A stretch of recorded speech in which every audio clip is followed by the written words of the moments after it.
વચ્ચે વધતી જતી સોનાની માંગના કારણે સૌથી મોટી લૂંટ। નમસ્કાર, હું શ્વેતા હેડલાઇન ન્યૂઝમાં આપનું સ્વાગત કરું છું। કેનેડામાં સોનાની સૌથી મોટી ચોરીને અંજામ આપવામાં આવ્યો છે।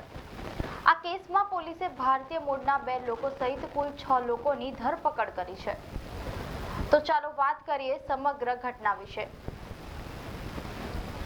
17 એપ્રિલ 2023 ના રોજ બપોરે 3:56 વાગ્યે સ્વિટ્ઝરલેન્ડથી એર કેનેડાની ફ્લાઇટ પિયર્સન ઇન્ટરનેશનલ એરપોર્ટ પર લેન્ડ થઈ હતી। તેમાં 400 કિલો વજનના કન્ટેનરમાં $20 મિલિયન થી વધુની કિંમતની 6,600 સોનાની લગડીઓ હતી।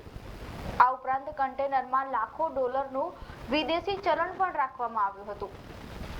લેન્ડિંગ બાદ તરત જ કન્ટેનરને સલામત સ્થળે ખસેડવામાં આવ્યું હતું।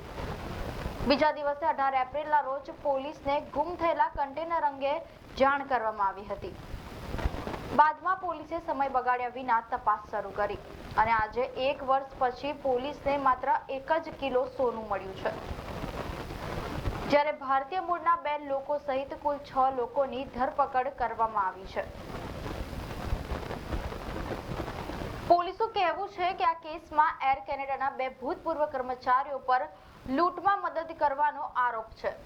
તેમના નામ પરમપાલ સિદ્ધ અને સિમરનપ્રીત પાનેસર જણાવવામાં આવ્યા છે। આમાંથી એક આરોપી સિદ્ધની અટકાયત કરવામાં આવી છે, જ્યારે પાનેસર વિરુદ્ધ વોરંટ ઇસ્યુ કરવામાં આવ્યું છે।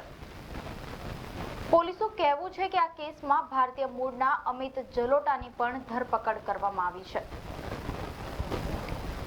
તો વધતા જતા સોનાના ભાવ ભારતમાં બેરોજગારોને ચોરી અને લૂંટ તરફ પ્રેરિત ન કરે તો સારું। નમસ્કાર।